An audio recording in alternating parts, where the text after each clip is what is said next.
Seja bem-vindo ao podcast Catalisadores. Esse que é o nosso espaço para a gente conversar sobre missão, igreja, cultura. Que bom nós estarmos juntos para a gente dialogar nessa série onde a gente está falando sobre como que a gente pode ser um discípulo de Cristo, analisando essa pessoa de Jesus.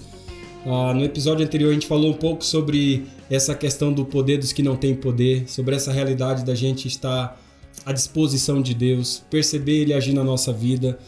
E é à medida que a gente vai percebendo de que Deus é tudo em nós e a gente vai reconhecendo esse Cristo que a nossa vida vai tomando um sentido, uma causa diferente.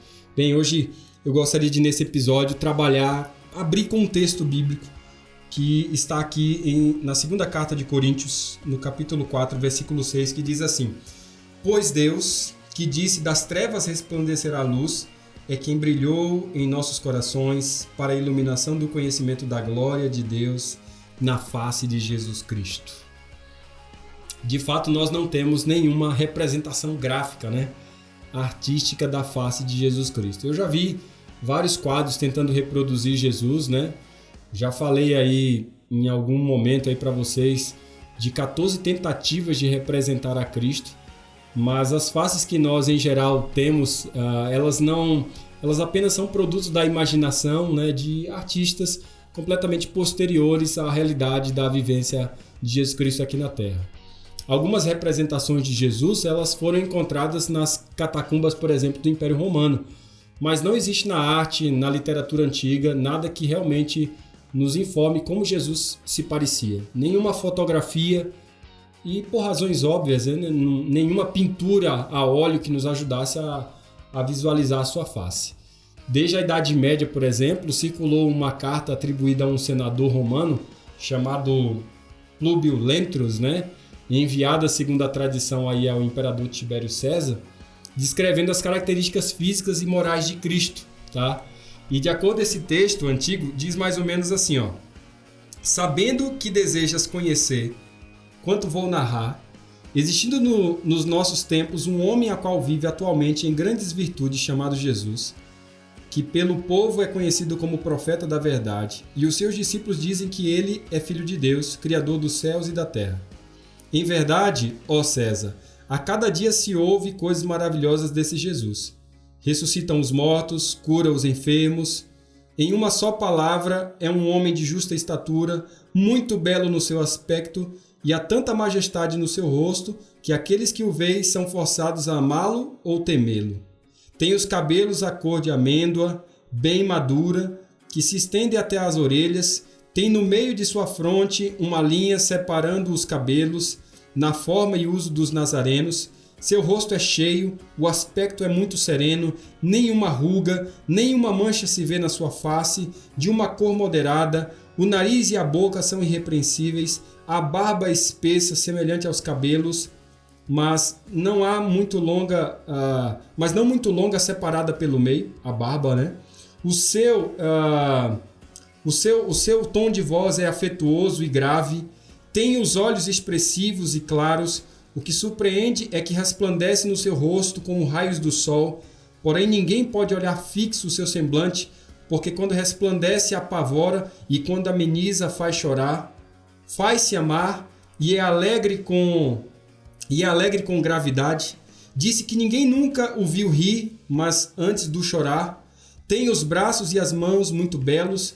Quando se aproxima dele, verifica-se que é muito modesto na presença e na pessoa, e é o mais belo homem que se possa imaginar. Muito semelhante à sua mãe, a qual é de uma rara beleza, não se tendo jamais visto por essas partes uma mulher tão bela. Você já viu uma descrição assim a respeito de Jesus? A carta continua descrevendo, os aspectos aqui físicos, Ela é assinada por Plúbio Lentulus, presidente aí da Judéia, e afirma-se ainda que tal documento foi encontrado já nos arquivos do Duque Cesadini em Roma, e mais evidentemente esta é mais uma outra lenda, sem dúvida, A realidade é que nós não temos nenhuma representação artística genuína de Cristo. Realmente nós não sabemos os contornos de sua face, a cor dos seus cabelos ou a cor dos seus olhos, mas talvez isto cumpra um propósito, Talvez Deus deseje que vejamos outros aspectos na face de Cristo, Talvez hajam outros elementos, talvez mais importantes do que a aparência física da face de Cristo, o que revelam as Escrituras, inclusive, sobre a face de Jesus é outra coisa. E a grande pergunta é, que coisas são essas? Qual a inspiração que nós podemos olhar, né? Ao olhar para a face de Cristo, o que a gente pode ter? O que a gente pode ver ao perceber o rosto de Jesus? Há pelo menos 5 instâncias no Novo Testamento, né? 5 quadros onde a face de Cristo é mencionada.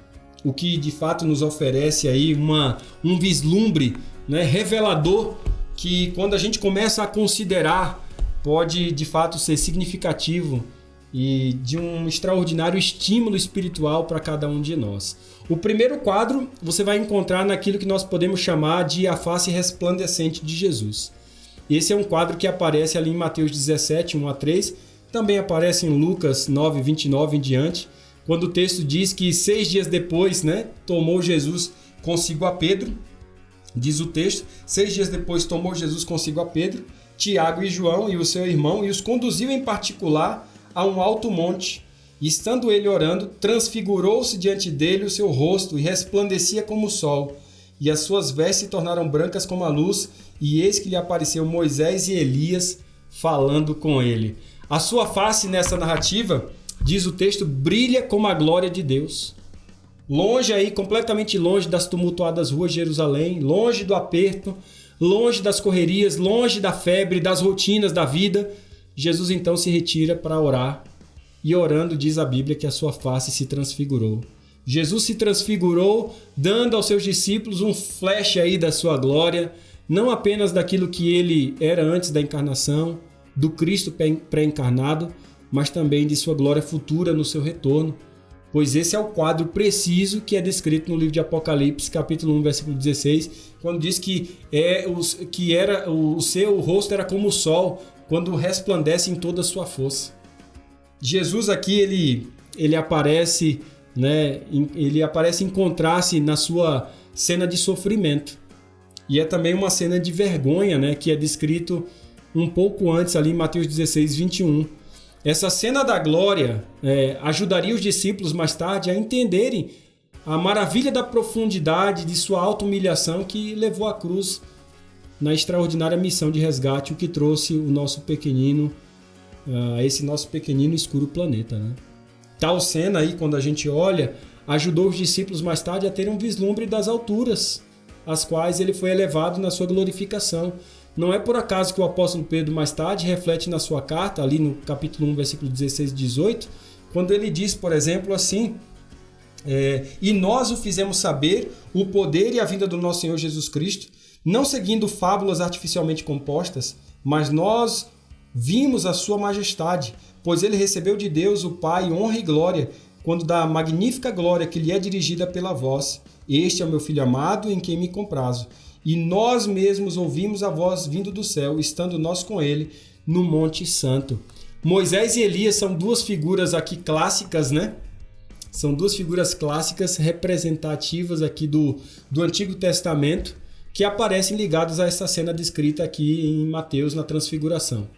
Moisés vai estar ali, símbolo da lei, né? E Elias, um representante dos profetas. Assim, toda a revelação de Deus se une nesse momento. A lei e os profetas, e a maior de todas as revelações, a revelação do Evangelho, que brilha como o sol na face de Cristo, estão ali juntos. Moisés, que morrera sem entrar na terra prometida, seu corpo agora, como conta o livro de Deuteronômio, nunca for achado. Moisés se tornou o símbolo da vasta multidão daqueles que dormem em Cristo.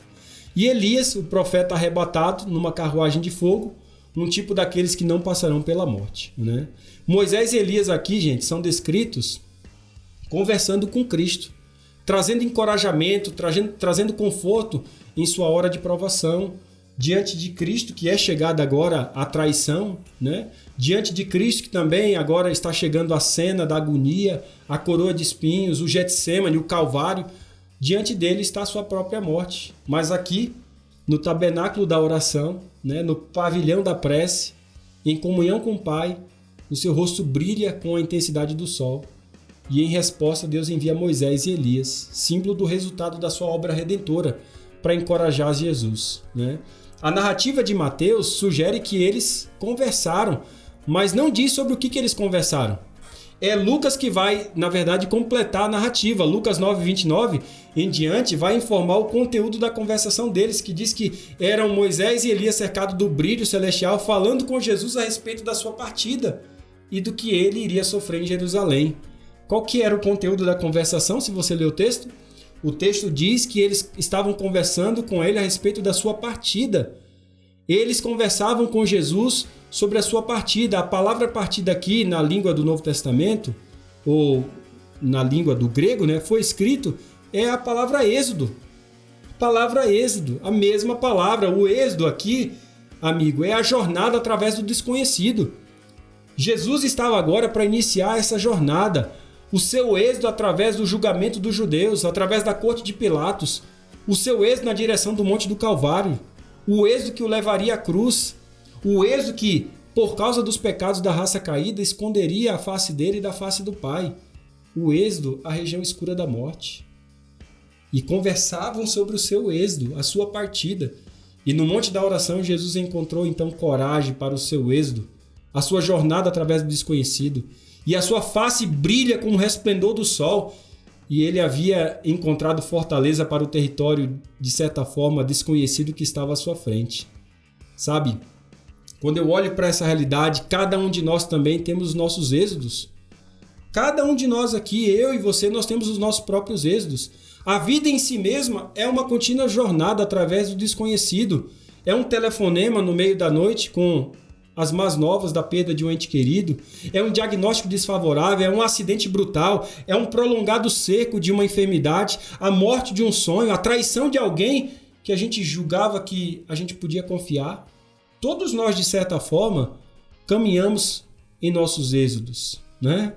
Todos nós, na nossa jornada através do desconhecido, a gente recebe golpes cegos do acaso, que destroem as ilusões, colocando-nos muitas vezes face a face com as nossas vulnerabilidades, com as nossas limitações, com as nossas fraquezas, com as nossas finitudes. A face resplandecente de Cristo é um convite à comunhão, à oração. A sua face resplandecente convoca-nos à devoção, ao refúgio da prece, e é precisamente aí que nós podemos encontrar não apenas sustentação para os nossos êxodos, mas também coragem para a gente prosseguir. Estímulo que vai nos dar esperança para a vida, para a jornada através do desconhecido. Sabe, muitas vezes nós não sabemos o que está diante de nós. Quantas vezes eu fiquei com medo do que estava diante de mim, porque eu não sabia o que ia dar. Não sabia que provações ou que dores, que perdas estavam à minha frente. Visto à distância, muitas vezes, o futuro parece ter em suas mãos, né, as costas, e nós não sabemos o que exatamente esse futuro nos reserva. Mas antes de entrar no desconhecido, talvez essa é a mensagem que a gente tem que levar para hoje. Antes de entrar nesse desconhecido de cada dia, antes de enfrentar a história do próprio Cristo, a sua jornada pelo êxodo através das provações, das traições, da solidão e da cruz, Jesus recolheu-se em oração para receber poder. Quanto mais nós, em meio à agitação das atividades, a essa altura da história, desse mundo frenético, atravessando o desconhecido, terrenos minados de todos os lados, quando nossa percepção, muitas vezes, ela se torna anestesiada, nós precisamos, quando a nossa mente parece aí entorpecida, e nós podemos até imaginar nem o que está diante de nós, ou os perigos que nos cercam, ou ter uma imaginação deles. E eu acredito que é aí que aparece a face resplandecente de Jesus, que é um convite para mim e para você. É um convite para uma convocação para uma vida de oração, uma vida de comunhão com o Pai. Eu tenho enfrentado muito essa realidade de, na decisão para o desconhecido, me apegar em oração e permitir Deus falar. Eu não posso ficar nessa face, tem muitas outras faces nos evangelhos. O quadro número 2, que talvez eu poderia pintar aqui para você, é chamada face determinada de Cristo, que aparece aqui em Lucas capítulo 9, versículo 51. Se você olhar o texto de Lucas 9, 51, você vai perceber que diz assim: E aconteceu que, completando os dias para a sua ascensão, ele firmou seu rosto para ir a Jerusalém. Em muitas versões, inclusive da Bíblia, você vai encontrar isso em muitas versões, a palavra rosto ou face, ela não aparece. Não aparece.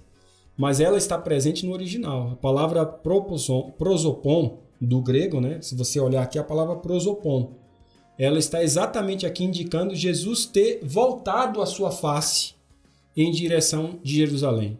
Uma outra versão diz que ele estava determinado, ele ergueu o seu rosto para ir a Jerusalém, completamente determinado. Se você olhar bem Lucas 9,51, é o ponto de retorno na estrutura do Evangelho de Lucas. Esse capítulo aqui é o ponto de retorno. Porque aqui está exatamente a linha divisória. Aqui se inicia a jornada de Jesus em direção a Jerusalém. E, de fato, o Evangelho de Lucas apresenta o ministério de Jesus como uma jornada da periferia para o centro, da Galiléia para Jerusalém. E começa exatamente aqui, neste ponto. Jesus voltou a sua face na direção de Jerusalém. Dias sombrios, se você olhar, estão à sua frente. Os dias da popularidade, da aceitação começam a ficar para trás. Jesus vai resoluto ao encontro do seu destino, da sua vocação, do seu chamado.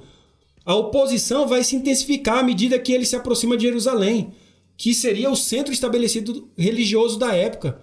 Determinado, mesmo assim, ele ergue o seu rosto na direção de Jerusalém. O texto aqui vai refletir a passagem de Isaías, né? Diz que o seu rosto ficou firme como um seixo. Determinado, ele se ergueu com o rosto para ir para Jerusalém. Eu gosto do termo determinado, sabe? Porque quando eu olho para a minha história, eu vejo que essa palavra é muito importante. De onde eu saí, de onde eu vim, do meu contexto, eu acredito que Deus me deu muito isso. Por isso eu gosto desse termo determinado. Eu tenho um grande respeito e admiração por pessoas determinadas. Não há nada de inconstante a respeito delas, nada de incerto. Determinado, diz o texto, diz que Jesus ergueu a sua face para Jerusalém e lá ele sabia o que o aguardava. Ele seria despido, gente. As suas mãos seriam atadas, os soldados romanos, fortemente armados, o açoitariam. Ele seria esbofeteado, coroado com espinhos. Ele anteviu, inclusive, a agonia dos cravos nas suas mãos, anteviu aquela ensanguentada vereda da cruz. Mas ele estava resoluto a tomar até a última gota do cálice. Ele não recuou, não vacilou. Ele, determinado, firmemente, ele fixou seus olhos na cruz. Determinado, ele foi até as suas últimas consequências. Nós vivemos num tempo, e esse tempo é um tempo em que as pessoas não estão muito seguras daquilo que elas querem. Elas não estão muito certas a respeito, eu diria, de coisa nenhuma. Eu gostaria de lembrar que determinação é a qualidade básica dos discípulos de Cristo. Determinação é a qualidade básica dos heróis bíblicos. Noé, rejeitado por uma sociedade, né? E não foi por 1 ano ou 2, não. Foi por 120 anos. Ele martelou os pregos da arca em testemunho de sua fé, diz o livro de Hebreus. José, traído, vendido pelos seus irmãos, falsamente acusado na casa de Potifar e lançado numa prisão, permaneceu também resoluto, sem desistir. Daniel, cativo da Babilônia, parecia ter todas as suas esperanças esmagadas, quando basicamente os seus sonhos pareciam dançar, afastando-se dele aí em uma sombra distante, com os grãos que escorrem entre os dedos e entreabertos, né? Que poderoso convite. É o desânimo à desistência, né? Mas ele colocou no seu coração servir a Deus, diz o texto. Algumas pessoas às vezes me falam de problemas da igreja. Falam mal de pastores, de mim, de alguns. Ah, esse fez aquilo, fez isso, fez aquilo. Por isso eu não vou mais na igreja. Né? Eu lembro até de uma vez quando eu fui pastor no litoral do Paraná, e eu disse assim, eu não vou na igreja não, porque a igreja só tem hipócrita. E eu até brinquei, falei assim, vem rapaz para a igreja, porque ainda cabe mais um. Né? Ainda cabe mais um. Eu quero admitir para você que a igreja tem problemas. E eu me pergunto, aonde é que não tem problema? Aonde é que não existe problema? O problema da igreja é exatamente as pessoas. Esse é o problema da igreja. Se nós tirarmos as pessoas da igreja, então acabaríamos com os problemas. Mas então o que sobraria? Certamente a igreja tem dificuldades. E como tem, tá? Mas eu gostaria de lembrar que o problema não é a igreja. O problema real, às vezes, são os nossos dodóis, as nossas hipersensibilidades, os nossos milindres, E eu às vezes penso que a igreja parece como um orfanato cheio de crianças chorando. Cristãos que nunca amadureceram e que sofreram um retardo letal na sua experiência cristã. E quando eu vejo aqueles que se desanimam tão facilmente diante das ninharias, das dificuldades pequenas, das circunstâncias insignificantes e reais, muitas delas fabricadas por nós mesmos, eu me pergunto o que acontecerá quando os problemas reais de fato surgirem. A história da igreja está pontilhada por aqueles que abandonaram por problemas insignificantes. Assim, eu posso dizer para você que há aqueles que abandonaram por problemas também reais. Gostaria de lembrar que a face resplandecente de Jesus nos convoca à oração, mas a face determinada de Cristo nos convoca diante das provas, nos convida à coragem, nos convida à resolução, nos convida a perseverar, mesmo quando as circunstâncias não estejam tão boas para nós, seja cara ou coroa, a gente, seja faça chuva ou faça sol, ele nos convida a estarmos determinados nele. E o terceiro quadro descrito em Mateus, aqui, Mateus 26, 39, nós podemos chamar de a face manchada de Cristo. Porque o texto diz que indo um pouco adiante, prostrou-se sobre o seu rosto orando, e dizendo, Pai, se possível, passa de mim este cálice, todavia não seja feito o que eu quero, mas como tu queres. É um texto que você conhece muito bem. Prostrado sobre o seu rosto, diz a Bíblia. Aqui nós temos um vislumbre da sua face manchada pelo pó do Getsêmani, misturado com seu sangue. O seu clamor aqui parece indicar uma inclinação, um desejo apontando para uma outra vereda, mas a sua consciência do dever apontando para um outro caminho que prevalece. Todavia não seja feito o que eu quero, mas o que tu queres. Gente, Jesus submeteu a sua vontade, não como eu quero, mas como tu queres. A nossa grande tentação, sabe o que é? É a gente preferir muitas vezes as nossas escolhas e fazer prevalecer a nossa vontade, fazer prevalecer nossos pequenos reinos, a nossa vida cristã, que eu diria, dentro desse contexto, é uma questão de submissão diária. Quando nós nos sentimos impacientes e desejamos revidar, quando a natureza carnal busca prevalecer, então na profundeza da nossa alma, olhando para a face manchada de Cristo, nós podemos encontrar a força para submeter a nossa vontade à vontade de Deus. Verdadeiro cristianismo é demonstrado quando a minha vontade e a vontade de Deus entram em linha de colisão. Mas eu prefiro submeter a minha vontade à dele.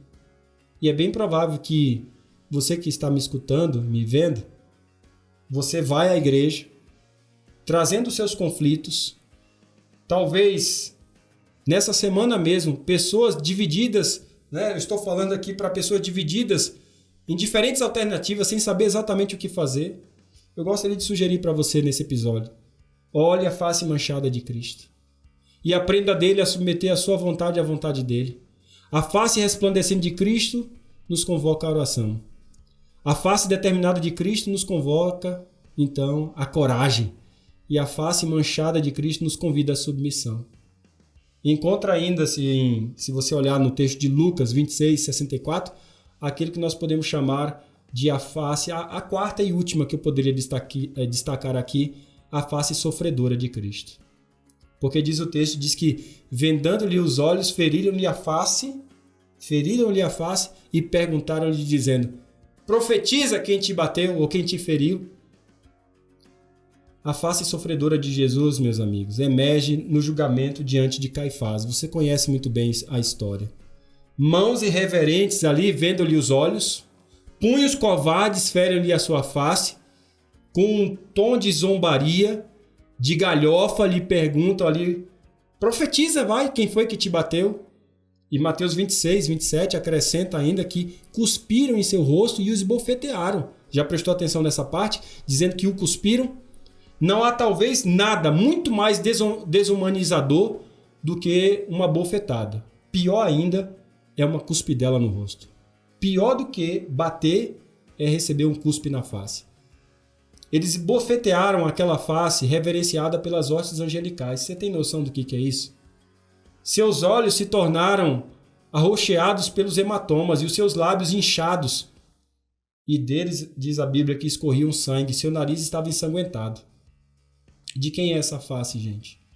Essa é a face de Deus, a face do Criador sofrendo o abuso dos homens. Em certo sentido, eu digo para você que todos nós estávamos lá. Porque quando alguém cospe na face de alguém, não tem o interesse de machucar o corpo, tem o interesse de machucar o caráter, a dignidade, quem você é. E quando eu digo para você que, em certo sentido, todos nós estávamos lá naquele dia, fazendo parte desse cortejo sinistro, de certa forma, todos nós repetimos o mesmo ato ao trair a Cristo, ao negá-lo de muitas formas, quando nós permitimos que a nossa vontade, que os nossos pecados acabem de alguma forma por negá-lo, ferir a sua face, nós estávamos lá. E assim nós podemos, com essa face de Cristo, vir à cruz.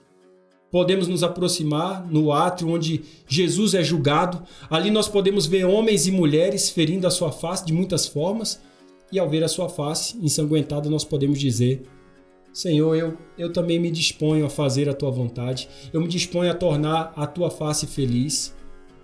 Se essa fosse a tua oração na contemplação da face ferida de Cristo, que fizesse isso brotar o desejo, que fosse isso o convite de dedicação ao serviço, à lealdade, que o desejo do teu coração fosse tornar essa face que foi abusada pelos homens uma face feliz. A face resplandecente de Cristo nos convida à oração, repito. A face determinada de Cristo nos convida à coragem. A face manchada à submissão. E a face sofredora ao serviço, à lealdade. Porque afinal, como disse o apóstolo Paulo, o amor de Cristo nos constrange. E finalmente nós encontramos no livro de Apocalipse a sua face gloriosa, a sua face sorridente. O livro de Apocalipse, no capítulo 22, versículo 3 e 4, diz que ali não mais haverá maldição contra alguém, e nela estará o trono de Deus e do Cordeiro, e os seus servos o servirão, e verão o seu rosto, e na sua testa estará o seu nome. A Bíblia começa com um mundo perfeito, e a Bíblia termina com um mundo perfeito. Os primeiros 2 capítulos das Escrituras desconhecem o pecado, e os 2 últimos capítulos das Escrituras apresentam o quadro do pecado já banido, onde já não haverá mais sofrimento, morte e dor. Os 2 últimos capítulos das Escrituras terminam sem sofrimento, doença, morte e pecado. Um dia, você pode ter certeza disso, um dia as Escrituras garantem isso, haverá uma nova sociedade, haverá um novo céu, uma nova terra. Um dia o rio da vida há de novamente correr no trono de Deus. E ele virá como diz, né, E ele virá não mais como uma indefesa criança em Belém, mas como Rei dos Reis. Ele não usará mais uma coroa de espinhos, mas uma coroa de glória. Não mais os cravos em suas mãos, mas o cetro do poder. Não mais como um servo, mas como um mestre. Um dia, gente, em breve, o pecado, o sofrimento serão memórias distantes. Um dia, em breve, a terra será iluminada pela glória de Deus. E o conhecimento do Senhor encherá toda a terra com as águas, como as águas cobrem o mar. Um dia toda a glória de Deus encherá toda a terra novamente, e então você pode ter certeza, nós o veremos face a face. O veremos, diz o texto bíblico, como ele é. E por causa dessa esperança, nós podemos suportar as provações temporais desta vida. É por causa dessa extraordinária esperança que nós podemos suportar, conviver com possíveis dificuldades, com os possíveis acidentes de percurso, os possíveis desencantos, olhando para Jesus crucificado para encontrar perdão, aceitação, paz no seu sangue, olhando para o Jesus ressurreto e glorificado para a gente contemplá-lo no santuário celestial, na presença do Pai como nosso intercessor e advogado, olhando para Jesus, não para o diabo, quer ele busque nos amedrontar, desencorajar ou seduzir, mas para Jesus, não para os obstáculos da jornada, das vantagens imediatas do sucesso dos nossos esforços, olhando para Jesus a cada dia e a cada passo, pois pela contemplação, diz o texto, que nós somos transformados. E eu percebo que quanto mais o sirvo, mais doce ele se torna. Eu convido a você a olhar para a face de Cristo. Que o serviço a Cristo se torne doce para você a cada dia. Que você contemple a Cristo sempre o único lugar onde a nossa atenção deve realmente estar voltada, onde nosso foco deve estar centrado, e que isso ajude você na sua caminhada. Que a sua face gloriosa, convidando a oração, a sua face determinada, convidando você à resistência, à perseverança, a sua face manchada, convidando você à submissão, a essa face sofredora de Cristo, convidando você para o serviço e a lealdade, e essa face gloriosa, sorridente, afinal, de Cristo, convidando você a antecipar o seu reino perfeito, que será um dia entregue aos santos do Altíssimo, seja realidade na sua vida. E que essa imagem de Cristo permeie a motivação da sua existência aqui na Terra. Eu penso de que nós estamos moldando nesses episódios um pouco mais a nossa relação com Cristo. E no próximo episódio eu quero aprofundar um pouco mais ao falar com vocês sobre as marcas de Jesus. E que essas marcas cheguem ao seu coração como uma confirmação dessas faces de Cristo que chegou até você nesse episódio. Eu espero que isso tenha sido uma bênção para ti. Se foi legal, compartilha com seus amigos. E eu te vejo então no próximo episódio. Até breve.